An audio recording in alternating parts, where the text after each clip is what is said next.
Hawaii's Senator Mazie Hirono says she's pushing to pay for the defueling of the massive multi-million-gallon tanks at Red Hill, instead of calling for the fuel facility's permanent closure.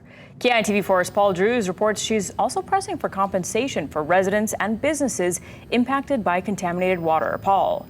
Well, this morning, Hirono met with several Oahu business owners whose restaurants have been shut down ever since fuel found its way into the water system. And they all say the Navy needs to do more to make the community whole again.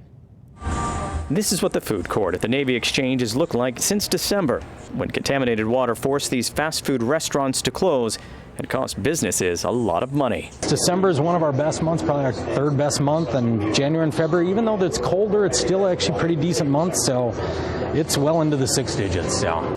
They're not just losing income, some still have payroll expenses because employees are still getting paid. You have to keep paying your employees, otherwise they'll leave, and then you're really stuck, because even if you can reopen, if you don't have employees, well, you're not going to really reopen. Franchise owners tell me this is their second busiest mall location on Oahu. If it weren't for this water issue, this place would be packed right now, full of people eating and doing all those things. Senator Hirono met with business owners after touring the Red Hill fuel facility and found they, like many others, want more answers from the Navy. The Navy has not been as clear and forthcoming as they could have been. Our ability to rely on what the Navy is telling us has really been shaken because of how they've dealt with this. While the Navy works to flush water systems to clear the fuel, Hirono revealed what caused the latest leak in the first place. They banged into a pipe, so it released a lot of fuel and water into the system. That was November. Now she is pushing bills in the nation's capital to provide hundreds of millions of dollars to defuel Red Hill, but leave the decision on whether to permanently close the bunker up to the state.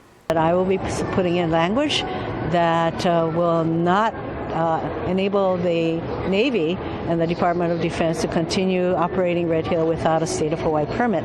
That's why the state of Hawaii has the power and the authority to shut down Red Hill.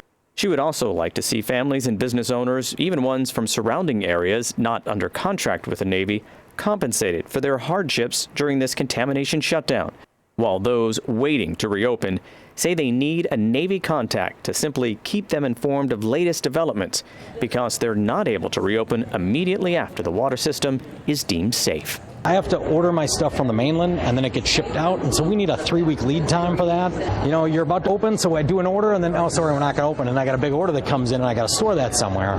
So that's the hardest part, just the lead time that we need. Hirono did say she's pressuring other congressional lawmakers to approve hundreds of millions of dollars in additional funding to defuel the Red Hill tanks. But she also wanted to make sure the military is able to adequately supply its forces here in Hawaii. Reporting live, Paul Drews, KITV4 Island News.